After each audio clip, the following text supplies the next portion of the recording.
When you're dealing with a lot of taxes, it seems the more economically damaging they are, the less unpopular they are. And this is very, very true when it comes to property taxes. I find the whole concept of inheritance tax basically immoral. I mean, I think from an economic and efficiency standpoint, it does raise serious concerns. Where they gave about half this group $1,000 a month for a year, and another control group got $50 a month. And they found there was no statistically significant difference between the group that got $1,000 a month and got $50 a month in terms of are you in housing by the end of this year. Hello, welcome to the IEA podcast. My name is Reem Ibrahim and I'm the head of media and Linda Whetstone Scholar here at the Institute of Economic Affairs. Today, I am delighted to be joined by Tom Clougherty, the IEA's Executive Director, and Daniel Freeman, the IEA's Managing Editor. So this week, we have seen a tax policy proposal extravaganza. Tom, what do you make of some of the proposals? Well, I mean, what's going on here is that we have a budget coming up in 2 months, maybe a bit more, late October, early November. We know we've got some size of fiscal gap against the fiscal rules. It could be up to 50 billion. I think it's probably rather smaller than that, although still substantial. By international standards, our deficit is high already. Our borrowing costs are very high by international standards, or at least by large developed economy standards. And our long-term fiscal projections, we've talked about this before, are terrible. So you have a government that basically needs to cut spending or raise taxes to balance the books. Obviously, I would much prefer that they cut spending, and we'll continue to argue for that. But we've seen with the government, they couldn't push through even very minor cuts to public expenditure. They couldn't really even manage to trim around the edges or get that past their own political coalition. So as a result, everybody is talking about tax rises, what taxes will go up in the budget this autumn. And you're seeing a mixture of basically just kind of journalistic speculation, a bit of clickbait, get people to click on these stories and read about what terrible tax increases may happen. You're also seeing the Treasury and government figures starting to brief the media and suggesting, the Chancellor's looking at this, the Chancellor's looking at that. Now, you never know. We've got to remember, this kind of thing happens in the run-up to every fiscal event. The speculation happens and also the briefing happens. Sometimes the briefing is sort of preparing the ground for a thing that they are going to do. Very often, it's an exercise in expectation management, where they're trying to persuade everybody this is going to be an absolute bloodbath. And then, in fact, when it's only mildly troubling from a tax increase perspective, everyone can be relieved, even though they're worse off than they were before. So basically, there have been, I think this week, 4 different proposals or ideas doing the rounds about looming tax increases, or at least tax reform. So one of them is replacing council tax and stamp duty land tax with a proportional property tax. Now, this is based, I think, on an idea that the economist Tim Loynig outlined for Onward, another think tank. And actually, in Tim Loynig's form, I think it's a good idea. I'm happy to get into the detail of that a bit more. It's not clear, this appeared in The Guardian, it's not clear that the person briefing The Guardian understood what Tim Loynig had written. If they did, then the person writing it up didn't understand what Tim Loynig had written either. Because basically, they're not proposing what Tim Loynig proposes, which is replacing council tax and stamp duty being an enormously damaging, economically distortionary tax. He says we should just replace it with a proportional property tax. So a tax that you pay on an annual basis on the value of your home. Now, a lot of people won't like that. One of the problems with Tim Loynig's proposal is that about 3/4 of people with Band D properties under council tax at the moment would end up paying more on an annual basis than they do at the moment, even in the context of overall revenue neutrality. People in relatively cheaper houses would benefit quite a bit, though, from this. But it makes sense economically to tax property that way if you're going to tax property at all. The problem is, at least as The Guardian wrote this up, they said they're going to get rid of stamp duty and then they're going to have a new tax paid by the seller of a property when they sell the property on values over 500,000. Now, that's basically just stamp duty paid by the seller rather than the buyer. And, economic incidence is a different thing from legal incidence. You're basically just introducing a different kind of stamp duty on a different person with similarly, I think, distortionary economic effects, if that's what they're actually thinking about. I think the other thing to say about this one, though, is that we already raise a huge amount of revenue in the UK from property taxes. Often people don't believe this, but it's there in black and white if you look at the OECD figures. We raise more as a percentage of GDP from property taxes than pretty much any other developed country. I think there might be one that pips us to the post there. So my thinking with all of this is we have a terrible property tax system. It's enormously distortionary. If you set out to design a property tax system to do the most damage you could, it would end up looking, I think, a little bit like the one that we have at the moment. And so reform is extremely important. And so if you do revenue neutral reform, or preferably if you're cutting taxes and reforming at the same time and shifting the basis of the tax, ideally just onto unimproved land values, but a proportional property tax would be a step in that direction. That would be good. If you're doing this, though, to try and raise money, to try and increase the tax burden on property, I'm not sure it's going to work. It may work in the short term, but it will provoke a massive political backlash. I mean, we've seen how dangerous it is to mess around with property taxes in the UK in the past. I think one other thing that we have to bear in mind with Tim Loynig's proposal, which I recommend people read the Onward paper, by the way, it would actually produce a £10 billion a year revenue shortfall initially, because he says, and I think this is very, very important, that you shouldn't start requiring the owners of high-value property to pay this new annual property tax if they've already paid stamp duty when they bought it, because one tax is a replacement for the other. So what you do is you wait until the next time the property changes hands. That buyer wouldn't pay stamp duty, but then instead of paying council tax or whatever, they would pay this new proportional property tax. That would be a sensible system. Using this to fill a fiscal hole in the short term, I think, would be a bad idea fiscally, economically, and frankly also it's not going to go well politically, I would anticipate. Can you just outline exactly why stamp duty is so distortionary, why it's so damaging to the market as a whole, and why it sort of gums up the housing market and sort of prevents people from downsizing? Yeah. I mean, there's a long answer to that question and there's a relatively short answer. I'll give the relatively short one, which is if you tax something, you get less of it. What are you taxing with stamp duty? You're taxing housing transactions. If you tax those transactions, fewer of them happen, especially at the top end of the market where the stamp duty rates are that much higher. So fewer property transactions, what does that mean? Well, it means that property is misallocated. That property systematically is not held by the people who value it the most highly, as it would be in a free and functioning market.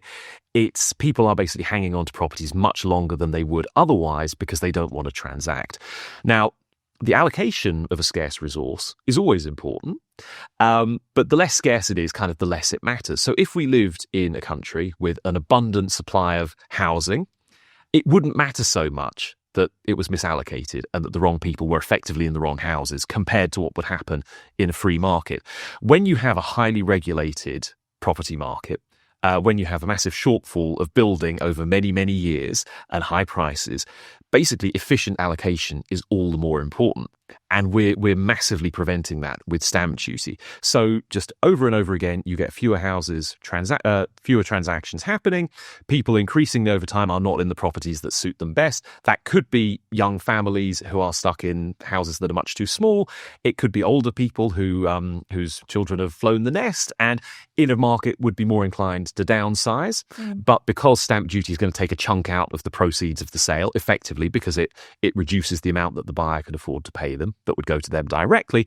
Again, those transactions don't happen at the margin. And of course, it's at the margin where economics really takes place. And Dan, I was going to say, what do you make of this proposal? But also, what do you think of the kind of Georgist property land value tax? Well, on the first point, I think this is an interesting example of, I think, something we discussed when Tom was last on the podcast about how when you're dealing with a lot of taxes, it seems the more economically damaging they are, the less unpopular they are. And this is very, very true when it comes to property taxes, which, we do have a weird property tax that you pay monthly or annually in the form of council tax. And that is incredibly unpopular. And there is a lot of, it's often very politically difficult to increase that, or especially to introduce a property value tax like Tim Loynig is proposing. But for some reason, people seem to resent stamp duty a lot less. I suppose because you pay it when there are really substantial amounts of money being changed hands anyway. If you're not paying it every month as well. Well, yeah, you're only being hit with it sort of once or twice in your life. Well, I mean, that's probably in part because stamp duty is so high that people don't get hit by it very often. But also when you're moving house, you end up paying lots of random fees to lawyers, estate agents, removal companies. And so, okay, you're handing over, a few tens of thousands even to the government doesn't feel as bad as having to send, £200 to the council each month, especially when you see how, poor council services are in a lot of ways. So I think there's obviously across the political spectrum, you've had similar proposals to this come out of the left-wing think tank, the IPPR, recently. Across the political spectrum among tax experts, this will be very, very popular. The idea of shifting Britain's property taxation from a transaction tax to something that you pay regularly just makes perfect economic sense. But it does probably come with political costs. And what we've seen from this government over the last year is that they are extraordinarily reluctant to bear any significant political costs, even though they sort of profess to be very into their growth mission. Whenever they come up against real political consequences, they tend to back down. Yeah. What do you make of the sort of land value tax proposals? The kind of idea of it. I mean, this would not be a land value tax. Yes. So this would be a tax on the value of property as it currently is. I don't think I have enough expertise in the land value tax ideas. I know there are lots of people who are very enthusiastic about it and have been for the last 150 years. I think there are serious questions about, how you even go about assessing land value as opposed to the value of property, because, often these things have been sold together for literally hundreds of years. So how you disentangle these two in a reasonable way is a serious question, and one I don't really have an answer to. But I don't know, Tom, do you have a... Yeah, I mean, I think that there are implementation issues. I think they're surmountable because you've seen other countries at least shift to a land base for their property taxes. So it can be done. I think I favour it over other kinds of property taxes. I mean, Milton Friedman famously said the best tax is a land value tax, the second best tax is a flat rate income tax, and I probably more or less agree with that, especially if you were giving full relief for savings and investments, which I'm sure dear old Milton Friedman would have done with his income tax there. So, look, I think it's a sensible way to go about doing things. And just to be clear, the reason why is that the supply of land is more or less fixed. So when you tax it, you're having much less of a disturbing effect on incentives than you would otherwise. If anything, taxing an underlying land value would simply encourage people to make the most efficient possible use of land. It doesn't, however, discriminate against creating higher value uses for that land. So, for example, if you want to build on it and improve the property, you're not punished for that investment. If you're a business and you invest in new infrastructure or new factories or whatever, again, you're not paying more tax as a result of making that investment. So it's superior to other kinds of property tax. What I don't agree with, though, is the idea that it's a silver bullet. I'm not sure it was a silver bullet in Henry George's day, which is to say something which could replace the entire tax system and, have all kinds of other spillover benefits at the same time. That may have been plausible. I'm not sure it was, but it may have been plausible when the state was 10% or less of GDP. Clearly, it's not plausible when the state is spending 44% of GDP, as it is at the moment. So I don't think that we should think a land value tax solves all our problems. It would, however, be an improvement over the existing system of taxing residential or business property. And what else has the government or sort of has been floated in the media that the government are potentially looking at? Yeah, so I think the first one to mention, or the second one to mention really, because it links with the first one, is this idea of capital gains tax on primary residences when they're sold has come up again. And I can understand why, because if you have a big fiscal gap, you might look at some of the big tax reliefs that we have. And the big ones really are going to be pension tax relief, which we'll talk about maybe in a minute. And also, yes, the tax relief on CGT for primary residences. That's worth about 30 billion or so at the moment. I think the problem is, though, although this is superficially appealing from the standpoint of I need more tax, look, there's some potential tax over there, let's grab it, it actually falls apart under even kind of cursory examination, because we've already talked about the impact, the distortionary impact the stamp duty has on the housing market, how it gums things up, how it deters transactions, how it keeps people in properties that aren't suitable for them, with knock-on effects down the chain.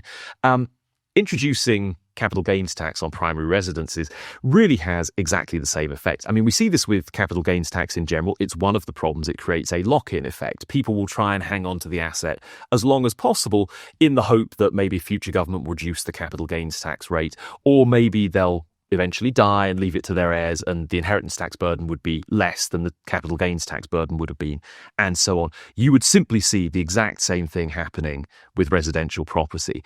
And, there obviously have been some gigantic capital gains made, maybe unrealised, but made over the last 20, 30 years on residential property. Do you really want all those people to say, oh, I might have sold, but actually now I'm not going to? Because if you think about it this way, right? Let's say you're selling a house for 500,000 and you paid a capital gain on it.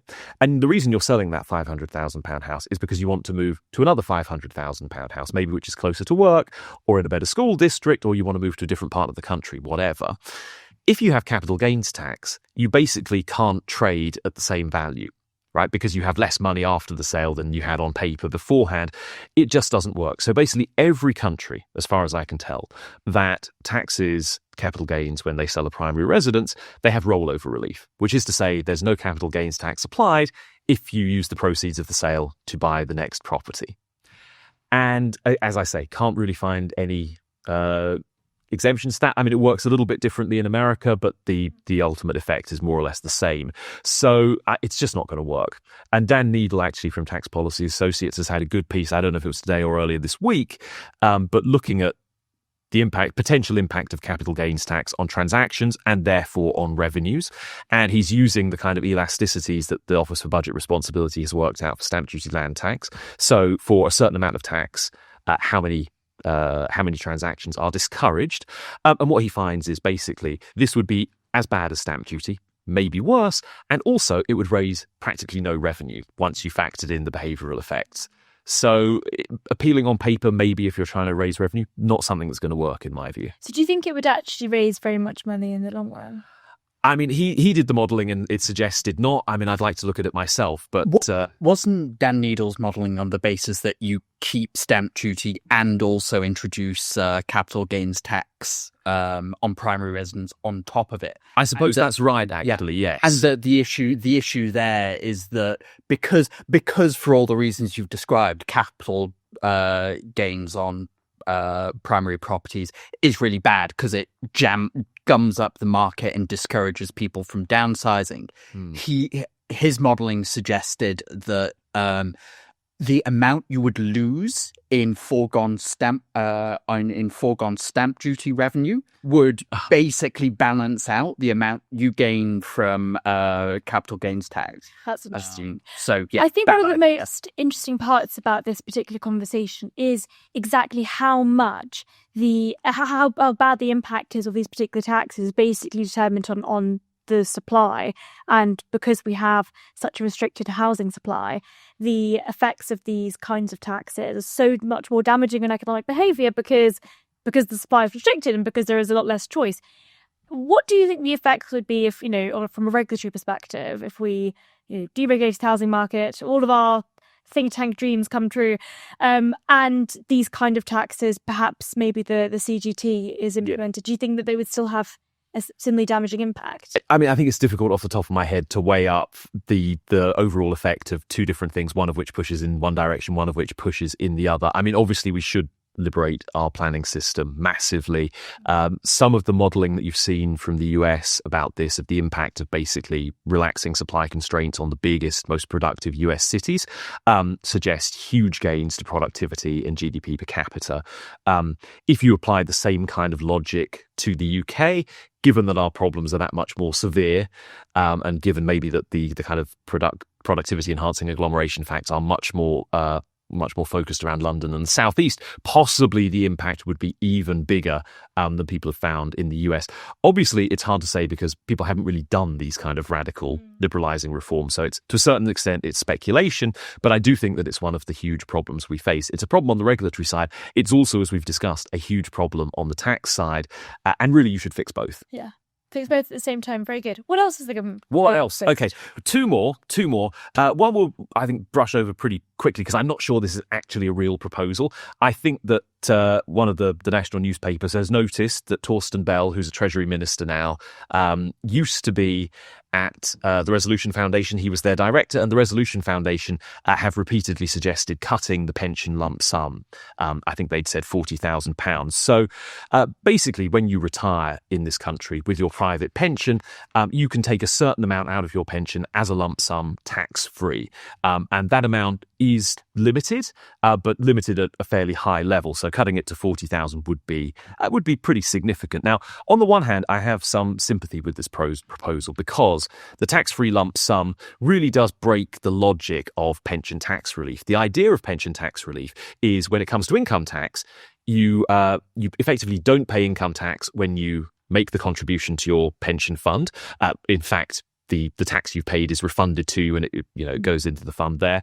But you do pay income tax on the income you draw from your pension down the line. So people talk about this as a tax giveaway or a tax loophole. It isn't really. You're just shifting the timing of the taxation to make sure that the tax system is neutral as regards to the decision to save or invest. Funnily enough, from the standpoint of national insurance, which is like our second income tax, it's the opposite because you do pay national insurance on the income that you save for your pension, but you don't pay national insurance on pension income as a retiree. But again, that's neutral. Now, there are all kinds of ways that the logic does break down if you dig into the detail. Probably don't have time to do that now, but one of those ways is you get this additional tax benefit, which is a kind of poorly targeted benefit as well, because the vast amount of the value, and this isn't really a kind of a sort of free market justified element of the tax system, it is just a kind of giveaway. The vast majority of the value of that giveaway will go to the people with the biggest pension pots who get the biggest lump sums. So if you were doing a revenue neutral tax reform, and so if, for example, you were going to get rid of or significantly reduce that lump sum, but then you were also going to improve the taxation of saving and investment overall, I think that would be a very good trade-off to make. Lots of people from the free market side, I think, would agree with that. What I wouldn't favour is basically pulling the rug out from under people. Because if people are going to be retiring, I don't know, let's say in the next 5 years, and they've built up savings over their working lifetime on the assumption that they will be able to take a quarter of those savings up to a cap tax-free, that will have factored significantly into their retirement planning. And I think it would be quite wrong, and it would undermine trust to the extent that it isn't undermined already in the government's approach to the taxation of savings and investments and long-term capital accumulation in a way that I think would be quite damaging. Damaging for the individuals, but damaging for the trust in the system overall. And also rather immoral, I think. And I think there's a moral argument there too. And I think we come to moral arguments with the last tax story of the week, which is about inheritance tax reform. So there's kind of been two angles on this, as kind of narrow technocratic one, and then a bit more of a wacky left-wing one. So the thing that the government seemingly has trailed is that they're going to tighten up on the rules about gifts made before death from an inheritance tax point of view. So in Britain at the moment, if you make gifts 7 years or more before you die, they're disregarded for inheritance tax purposes. If you make gifts within 7 and 3 years before you die, those are taxed on a sliding scale. So relatively little if they're made 6 years before you die, relatively at a high rate if they're made 3 years before you die. Gifts made within 3 years of death are basically added to the estate for inheritance tax purposes, so could conceivably be taxed at that main marginal rate of 40%. And basically, the government's thinking about, can we tighten this up some way to stop people giving their money away and escaping tax through that? One of the suggestions is that they would have a lifetime limit on the amount you could give away, and that after that, it would all be included in the inheritance tax net. Personally, I find this a kind of pretty horrible proposal. I find the whole concept of inheritance tax basically immoral. I think from an economic and efficiency standpoint, it does raise serious concerns. But in a way, they are connected to the real distaste that people feel for the concept of inheritance tax, because their inheritance tax provokes an avoidance industry like no other. And I'm not talking about people doing illegal things to try and avoid paying tax, but people are so determined, they feel it's so wrong that the money they want to leave to their children and grandchildren is going to be taken away by the taxman, that they will go to great lengths and often bear great expense to try and avoid that tax in a variety of different ways. So that promotes its own economic distortions. It obviously has a massive deadweight cost as well. Famously, I'm going to forget the number, but this is illustrative rather than specific. It's something like inheritance tax brings in 2 or 3% of revenue, but is responsible for 13, 15% of the tax code in terms of length and in terms of complexity. But ultimately, I think the moral argument here is that I don't think the state has any role inserting itself into transactions between family members. I think everyone naturally thinks of family property as in some sense communal. They don't think I own this and my wife owns that and my children own these things. You think of it as we are a family and this is what we've worked for. And so I think that it's quite wrong. And that's where there are all sorts of ways that you could make inheritance tax more logical, and you could simplify it, and you could broaden the base, and you could lower the rate, and maybe that would be preferable from an economic perspective to what we have at the moment. It doesn't change the fact that I just don't think this is a tax that should be levied at all. Yeah, I think inheritance tax is extraordinarily immoral. It's a death tax, right? It's a tax that is levied when you die, because effectively what that means is, that money has already been taxed throughout your life. It's sort of double, sometimes triple taxation in a way, because if that money is money that you've earned through income, you've already been paying income tax. If it's money that applied to a lot of other taxes. That's true. Like VAT is kind of still being double taxed. VAT is effectively double taxed too. But this is the point, right? The reason why I think it is so immoral is that it basically takes away the incentive for family members. Family members as a just indicative notion, they will always want to try and do what's best for their children. They will want to try and raise money for their families and to pass that on to the next generation. I think if you've worked extremely hard and you want to pass it on to the next generation, it is absolutely immoral for the government to try and get in the way of that. And the economic distortionary argument I think is really important as well. Inheritance tax is also, this proposal will be really, really hard to actually manage and police. The fact that people are able to effectively avoid inheritance tax already because of all of these different schemes is, I think, part of the problem. Yeah, I'd say I'm definitely also in the camp of Actually, it's slightly contrary to what we said previously, in that inheritance tax is a really unpopular tax, one of the most unpopular tax. And yet it is also a really bad tax. It's really economically distortionary.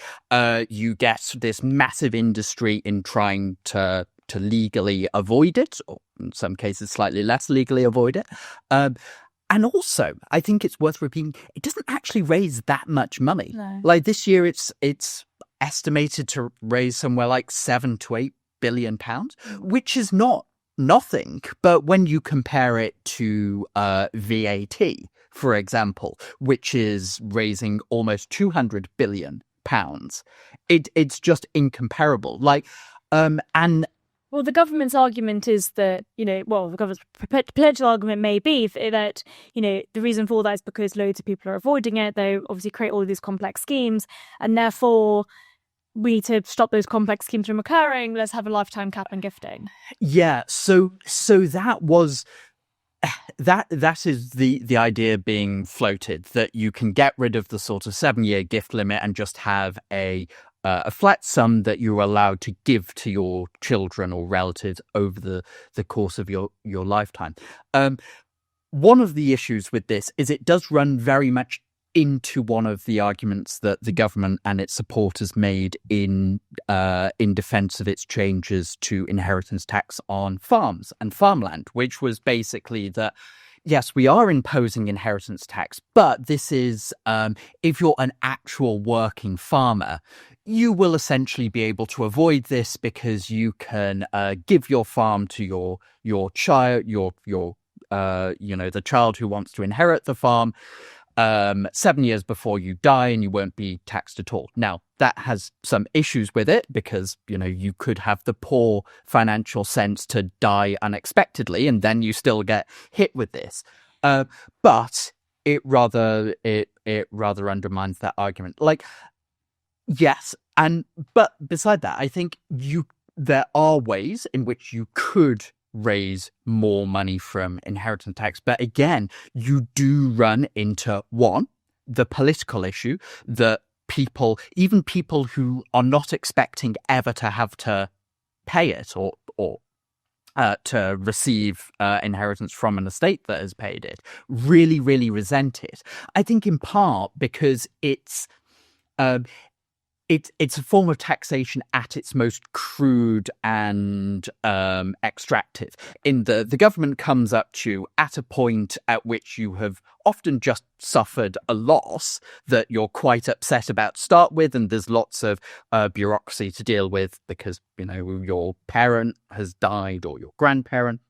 And then hands you a bill for several tens of thousands of pounds. So people understandably resent that. And if you make it broader and apply it to more people and more circumstances and make it harder to avoid, you will get more resentment against it.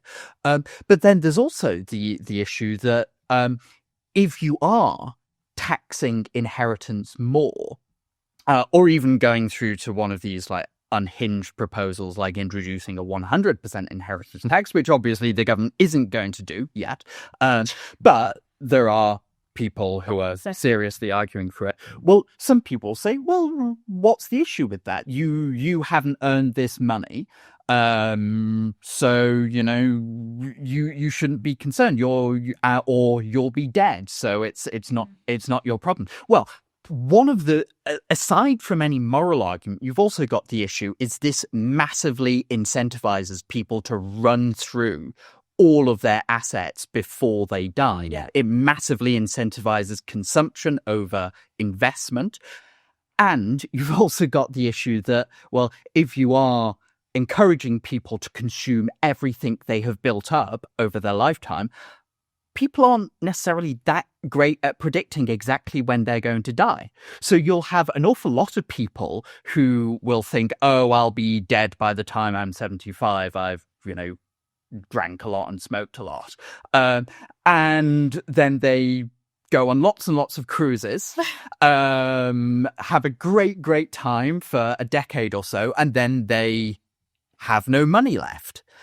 And then, well, you end up with more people who are basically reliant on the state to not be utterly destitute. And you create more expense, more problems, rather than less.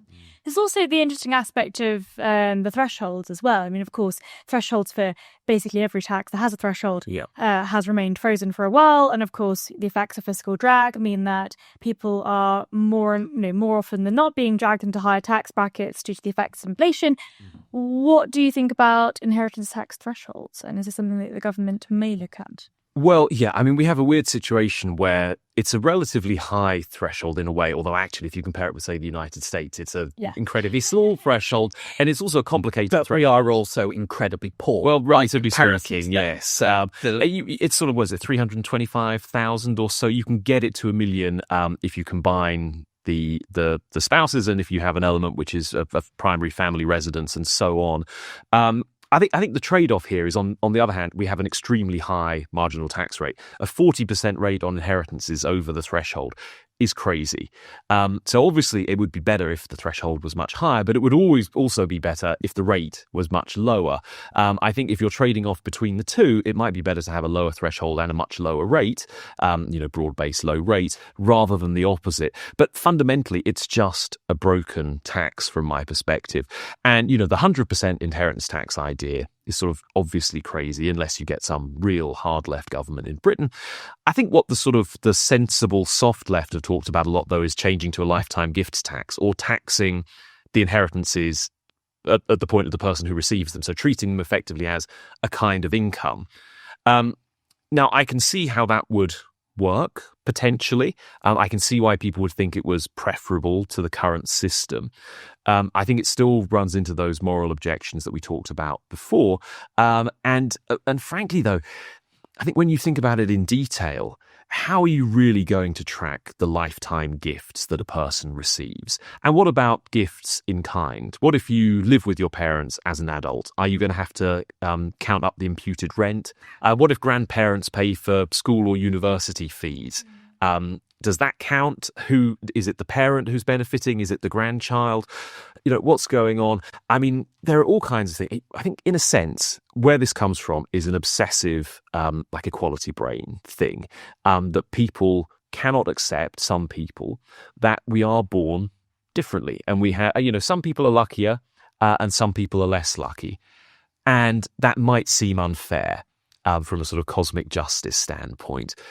But is that something really that government can offset? Can it really put everybody in exactly the same starting position, which is the logic of the more extreme left-wing arguments here?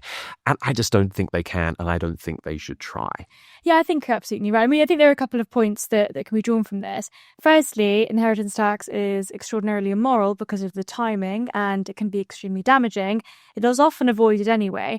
But also this point about, where that money is being spent. I mean, fundamentally, the inequality arguments coming into play here, people are born differently, as you've said, Tom, and, inequality is a part of life in that way. But if you want the poorest in society to be better off, you need a growing economy, right? Like if you want people to feel better off, and really this is basically the same arguments that we've all been having for, centuries, which is about redistribution and whether or not redistribution of wealth actually affects people. And I suppose this brings us on to our next topic. Well, just to say that the thing is, not everything that government does has to be redistributive, right? You can have a progressive income tax, and you can have a range of cash and benefits in kind like the NHS and like public education. That is redistribution.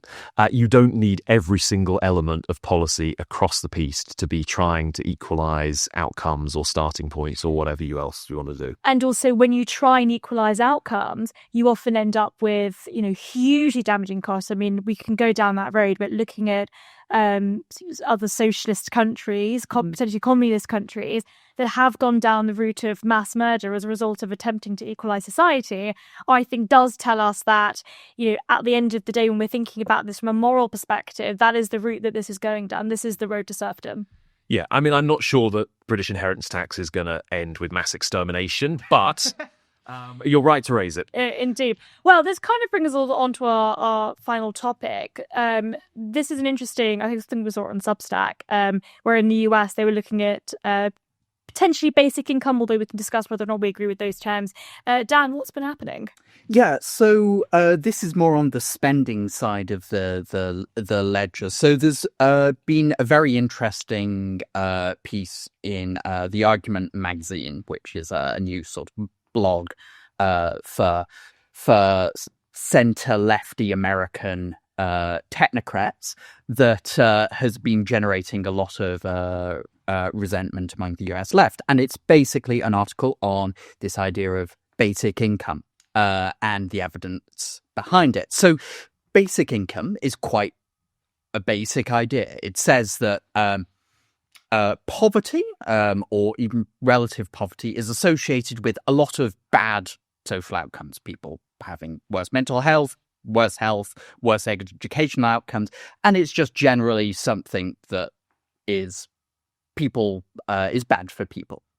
And so the idea is, well, the state should just give people more money, or maybe some charitable endeavour should do this.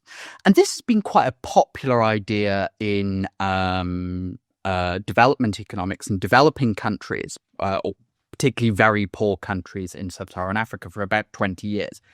And there the evidence is actually decent, that if you have someone who's earning $2 to $3 a day and you give them a relatively small amount of money, it does seem to have positive outcomes on their children's education, on how likely they are to get sick, on their health overall.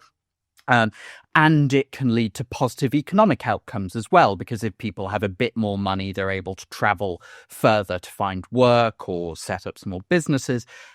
And so there's been quite a lot of this in developing countries. Now, what some people have been arguing for is that we can apply this to rich countries, particularly the US, that if we just issue people with significant additional sums of money. Some have argued for a universal basic income where just everyone gets a flat amount of money.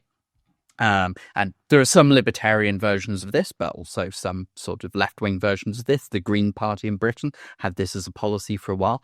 That it will be really good, that you'll alleviate all of these bad social outcomes. And they argue that it will also, to a certain extent, pay for itself, because people will be able to do more training, get more education, more skills, and this will have positive outcomes. Now, over the last 5 years or so, there have been several big randomized control studies on this in the US, where they actually do this experiment, where they get hundreds of people in various low-income categories, give them up to $1,000 a month. And this is on top of any existing benefits, on top of any existing income from work. It's totally unconditional. And then just track them over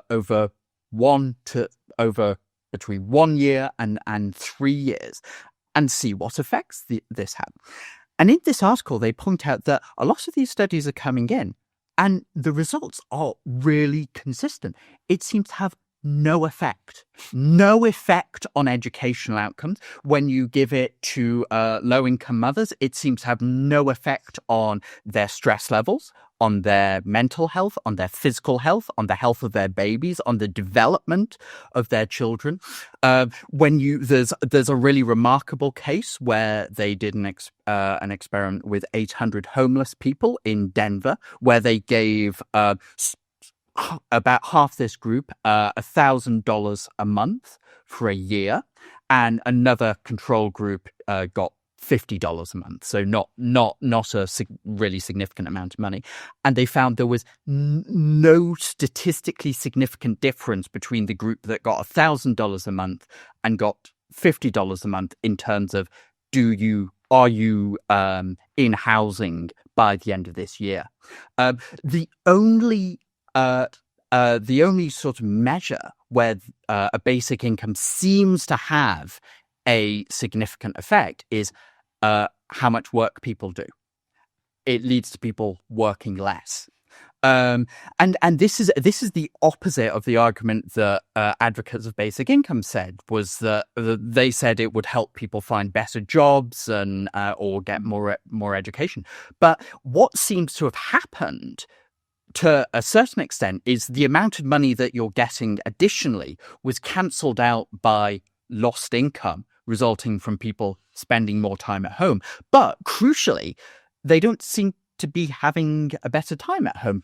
People are not recording that they are less stressed. They're not saying that they have better mental health. And so it's just really quite remarkable. I think it's interesting. I mean, it's probably worth saying these randomized controls aren't the same as, universal basic income, which is what a lot of people have been proposing. Universal basic income is intended to completely replace, or in most instances what most people are arguing for, has been to completely replace the current benefit system. And so, of course, there are questions about whether or not that causes, more efficiencies in government, less bureaucracy as a result of means testing, etc. But what this does suggest, perhaps, is that direct cash transfers aren't as effective in impacting people's lives as was once thought. At least in the US, in certain contexts, it does not seem to have had anything like the impact that a lot of advocates for it were believed it would have. Perhaps. So effectively, if this was sort of scaled up, you would expect to spend an awful lot of money. Yeah. People would work less, but they wouldn't be better off in any meaningful way otherwise. Psychologically, or at least physically, any way that can be measured. right? Yeah, and I think it's interesting. Well, partly this is very encouraging in that these studies are actually being done, and they're mostly being done in America because obviously these studies are incredibly expensive. You are actually giving people, in some cases, you're giving hundreds of people tens of thousands of dollars each and seeing what happens. And it's only really in the US where you have That kind of that kind of money. But you probably can draw lessons for other developed countries. Well, in some ways, what's happening in the UK, where you're able to effectively earn more money from like incapacity benefits than from work, perhaps that also has an impact. I mean, obviously it does have an impact on work and whether or not people are in work, but perhaps there is a sort of comparison to be drawn there. When you can be on universal credit, the housing element of universal credit, and personal dependence payments and child benefit, and be earning about £27,000 a year, receiving about £27,000 a year from the British taxpayer, then perhaps this does have an impact on work. Well, I mean, of course it will have an impact on work. You wouldn't expect anything else, really. I think it's useful to draw the distinction here, and you did to a certain extent, between universal basic income as a kind of high-level concept, as a potential replacement for all or most of the contemporary welfare state, and what we're seeing in these trials, which is just an unconditional cash transfer. Because now, to be clear, I don't favour universal basic income as a sort of model for welfare provision. However, I think there are aspects of it which are quite appealing, and that I think we can draw lessons from. And so I think one of the big problems, which you allude to, with our current means-tested welfare system, having such a high degree of means testing, creates these welfare traps where basically if people are receiving a high level of benefits, but then they want to or get the opportunity to start working and earning, they can often be facing extremely punitive marginal tax rates on the money that they earn, because as they earn, their benefits reduce and they can end up doing a lot of work to be not meaningfully any better off in financial terms. And also they have a lot less leisure or a lot less time to spend with their family. So it simply doesn't make sense for them to do that. I think, you can't really, I think, in a modern welfare state, have universality across the board.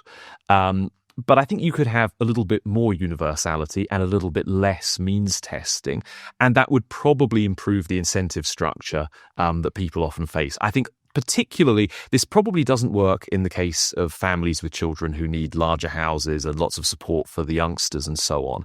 But when you're talking about, say, single, unemployed, working age man or woman, a system which was more like a universal basic income, although actually, to be clear, my model would be universal but would still have work requirements. So a bit like our universal credit at the moment. It wouldn't just be unconditional, because I don't think that a complete lack of conditionality works. And I think, you're seeing this, and I think that would scale up as well. It was supposed to be, but now I think you're right. I think part of the problem, I think, is actually that there are just so many different benefits that somebody could be eligible for. And obviously some of those benefits, the eligibility has been relaxed. And so it means, there are people claiming personal dependence payments for acne. There really are some elements of this that have been entirely relaxed. And when you combine that, when you look at each benefit individually, it's not very much money. But when you combine what one person can be eligible for, they'd basically have to be earning, but before tax, that £40,000 to kind of be on the same level as what they'd be on. And also they'd be working, right? So they have less time. I think also what these studies suggest is that how you, and give kind of evidence to what you're saying, is that how you receive money seems to actually really matter, whether it's from income or whether it's from a simple handout. So as they point out, like in the US, there is lots of evidence that when people's incomes increase, whether they're because they've got a promotion or there's just a tight labour market and wages are going up, their outcomes do improve in this way that was expected with basic income. And yet, when you are just giving people this money, it doesn't seem to have the same effect. And again, in part because people are working less. So there may be something to the idea that, as Tom says, that like the element of the element of conditionality on you need to work to receive these benefits is actually quite important for people's outcomes that are unrelated to just consumption. So, incentives matter. There you go. Nicely summed up. Tom, Dan, thank you very much for joining me today, and thank you to all of you wonderful people for watching and listening. If you are interested in learning more about the IEA's work, then do check out insider.iea.org.uk.